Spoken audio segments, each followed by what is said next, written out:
everyone. Well, I have to confess that for me, the details of brain anatomy do not help me do effective psychotherapy. But there's an area of neuroscience known as memory reconsolidation that my colleagues and I see as having enormous value for the psychotherapy field, because it spells out what we can do in our sessions to have liberating therapeutic breakthroughs occur regularly, consistently. Probably everyone in this room would agree that therapy at its very best produces transformational change. We all sometimes have sessions that produce the distinctive markers of transformational change. Long-standing symptoms stop happening.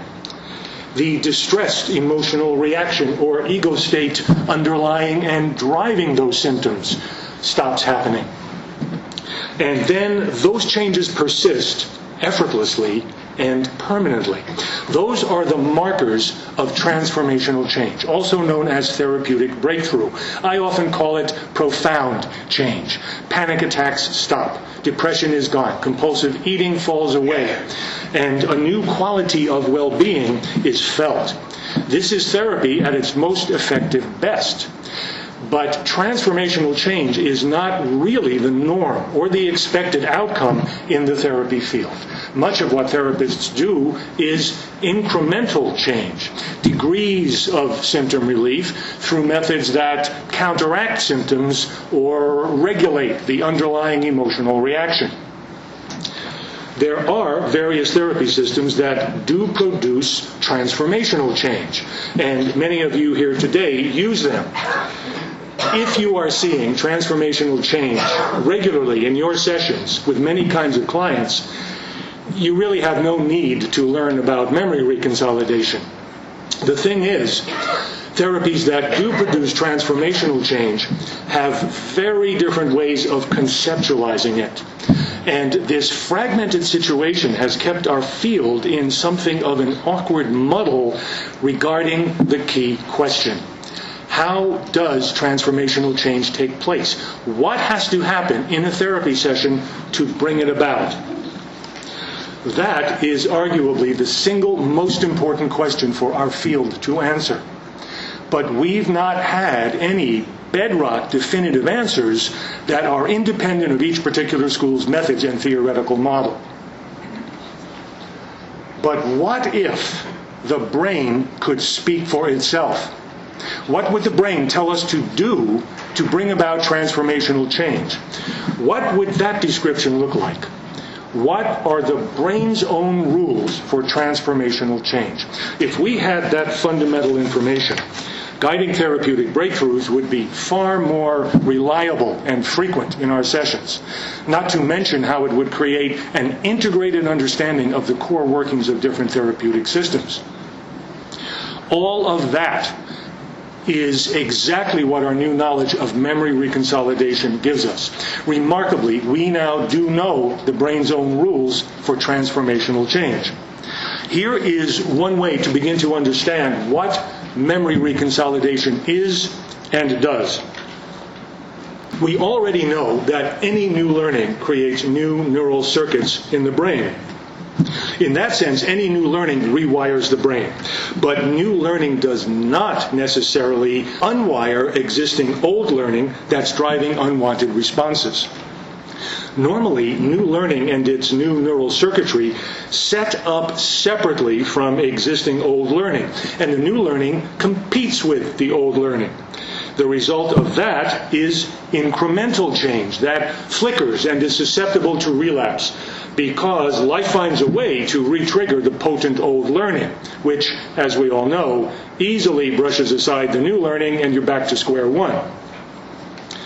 For transformational change to occur, we need the new learning to not just set up its own new circuits, but actually land directly on the circuits of the old learning maintaining the problem, and unwire and rewire those circuits. then the result is transformational change, because then the old learning is profoundly unlearned and erased right down to its neural circuits. So it cannot re-trigger. Then the unwanted pattern disappears, and this change persists without further efforts of any kind. That's the neural view of transformational change. New learning updating, rewriting, and replacing the neural circuits of old learning. Memory reconsolidation is precisely the brain's built-in process for getting that to happen. In fact, it's the only known type of neuroplasticity that can do that. So, we now do know the brain's rules and the brain's process for erasing old learning. And this knowledge is completely non-theoretical and independent of the various schools of psychotherapy. In a minute, we'll get into a case example that I'll use to delineate for you exactly what the client's brain needs us to do so that new learning will be put not into separate circuits, but right onto and into old learning, creating a transformational change that makes everybody very happy. But first, in order to appreciate how broadly useful and powerful memory reconsolidation is for psychotherapy, it helps to understand how pervasively our clients' problems are driven and maintained by emotional learnings. Here's a simple example of an emotional learning. Now, such learnings don't exist in words or in awareness. They are implicit learnings. We learn many, many life-shaping things with no awareness of doing so. But after such implicit learnings are brought into explicit awareness and are felt emotionally and are put into words, they sound like this example. If I feel sad or hurt or scared, I'll be attacked and humiliated, so I've got to keep my feelings pushed away. That expectation of attack, together with that tactic for avoiding it, is an emotional learning. You can call this a core belief, an implicit schema, a mental model, a part, emotional conditioning, an ego state, a complex, whatever you call it, it's learned, it's stored in memory on neural circuits, and it's what generates so many of the behaviors, moods, thoughts, and emotions that show up on the surface as symptoms that people see therapists for. This slide lists many such symptoms that we've seen ended by using the memory reconsolidation process to unlearn and dissolve specific emotional learnings.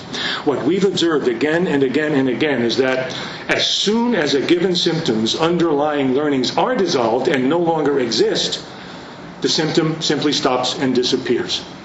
Well, when a symptom disappears immediately after a specific negative emotional learning has dissolved, that's a pretty strong indication that the cause of that symptom was that piece of emotional learning. So the observed broad effectiveness of using memory reconsolidation in therapy indicates that in the broad majority of cases, the root cause of our clients' symptoms is memory. Emotional learnings in implicit memory. Now, our case example. A woman I'll call Adrienne described panic attacks since her early teens. They really baffled her.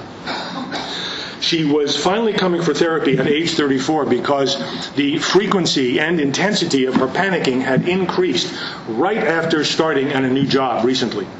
It was now almost daily. Her panics ended permanently after 5 sessions because I focused on doing what her brain required for unlearning what she had learned that was generating panic. Let's go through the 3 steps of the memory reconsolidation process that erases an emotional learning, and I'll describe how each step unfolded for Adrienne. The first step is the reactivation of the emotional learning underlying the symptom as a conscious emotional experience of that learning. Now, in session 1, Adrienne described her panic attacks, but she sure didn't describe the emotional learning underlying her panic attacks because it was implicit. It was completely unknown to her conscious mind.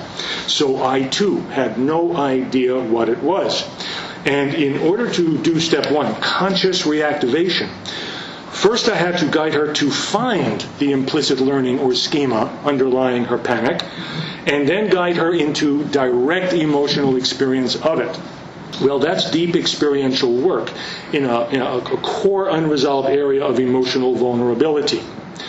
Now, I use coherence therapy, and its first phase is designed for exactly this step of creating direct experiencing of the target emotional learning underlying a given symptom. With Adrienne, this took 2 sessions, and what she became aware of was this. At her new job, for the first time in her life, she was responsible for making decisions that directly affect the people under her. That situation was igniting the following emotional learning into sheer terror. I am a harmful, dangerous person, and if I do anything that directly disturbs someone, it could gravely harm them or even kill them. So I've got to stay off to the side and never have any direct effect on anyone. That had been completely unconscious. She learned it in her family. She was an only child, and the family was organized totally around her mother's extreme physical and emotional fragility. Little Adrienne received clear, forceful warnings, frequently from both parents, that if she did anything that upset Mom, it could make Mom collapse or die. She once found Mom collapsed on the floor in pain and believed she had caused it. Actually, it was appendicitis. So, in her primary attachment relationships, she learned that it was urgent to stay off to the side and never have any direct effect. Her new job had suddenly ruled out that strategy and thrust her into having very direct, overt effects on several people. And this was sending her into raw panic. So now we have the target learning that will be reactivated consciously for step 1. She's now feeling and knowing that schema consciously. And it still feels compellingly real and true for her at this point. Let's see what step 2 is. Step 2 is the creation of an experience that sharply contradicts what the reactivated target schema expects about how the world functions. In other words, while the emotional reactivation of the target learning is occurring from step 1, step 2 is a concurrent experience that makes it vividly apparent that reality does not function the way the schema knows or expects it to do, something that strongly contradicts the schema. Step 1 plus step 2 is an experience of 2 things that cannot possibly both be true. That's called a juxtaposition experience in coherence therapy, and it's what Reconsolidation researchers call a mismatch experience, or a prediction error experience. It's this juxtaposition where the target learning collides with a strongly contradictory, vivid knowing that is the key to transformational change. Because when the brain registers this mismatch or juxtaposition, the synapses that encode and maintain the target learning undergo a rapid change. The encoding synapses change from an extremely stable, consolidated, locked state into an unlocked, deconsolidated, labile state. And then during a window of several hours, these synapses are open to being re-encoded by new learning. After which, the neural circuit reconsolidates back into a stable state in its re-encoded form. It is this step number 2 that launches this synaptic unlocking and allows new learning to directly land on and rewrite the target learning. That is what we mean by the unlocking of the emotional brain. So, for step 2, I had to guide Adrienne into some experience that would sharply contradict her schema. And there are many, many ways to do that. For Adrienne, I wrote the words of her schema on an index card, handed her the card, and suggested that she read it every day, and also have the card in front of her during her weekly telephone talk with Mom. That's a mindfulness practice focused on the schema. In her next session, she said she had not had any panic attacks at work for nearly a week. When she described what happened during her phone talk with Mom, I saw that she was describing a juxtaposition experience. Mom became tense, and with her tone of voice and phrasing had sent Adrian the oh-so-familiar message, "You're upsetting me, you're harming me, you're dangerous to me." Normally, Adrian just absorbed that message with no awareness of it, and she would just shrivel up and withdraw shamefully. But this time, because she had her eyes on that index card, she was explicitly aware that Mom was sending her the message, "You're being harmful and dangerous." So that was step one, conscious reactivation. She then became lucidly aware that, in fact, she was talking to Mom very gently and caringly. And yet, Mom was telling her that she's being dangerously harmful. She told me it felt very peculiar to suddenly see this big discrepancy. And she said to me, "I realized it's that I've always been given the message that I'm dangerous, not that I actually do anything harmful." Well, that was it. That fulfilled steps 1 and 2. Juxtaposition. It's this conscious juxtaposition of old and new learnings that is the brain's recipe for a corrective emotional experience with transformational results.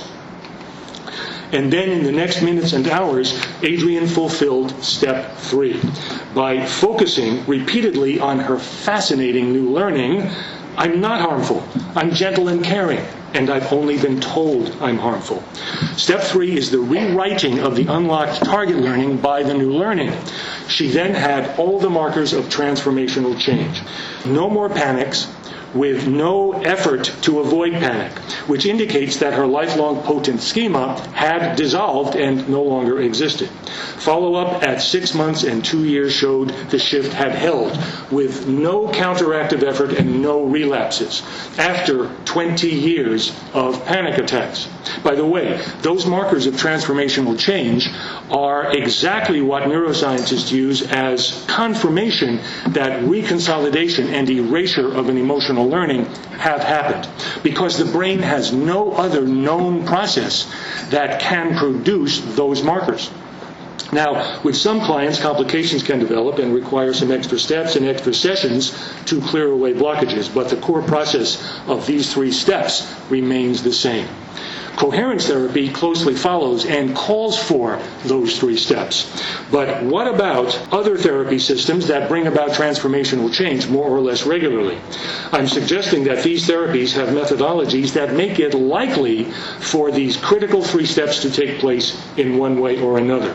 My colleagues and I have combed through published case studies from several different therapies of transformational change: AEDP, EMDR, emotion-focused therapy, and IPNB. And sure enough, unambiguously, those 3 steps of the memory reconsolidation process are there. If you're interested in seeing that exercise, it's in our recent book, Unlocking the Emotional Brain, Eliminating Symptoms at Their Roots Using Memory Reconsolidation. In closing, we now have the brain's instruction manual for guiding transformational change consistently. And the brain doesn't care what techniques we use if we're fulfilling its 3 required steps. We think this is huge and historic. It's only 10 years ago, in 2004, that researchers discovered these rules for neural unlocking and erasure, after a century where researchers thought the brain lacked any process for erasing ingrained emotional learnings. This discovery just riveted us back in 2005, and my colleagues and I predict that in the future, we won't have competing therapy systems that therapists choose between. Rather, therapists will learn this universal innate process of the brain and will use the various therapies plus newly invented techniques as a rich repertoire of different ways to facilitate this core process. And hey, no knowledge of brain anatomy is needed. Thank you.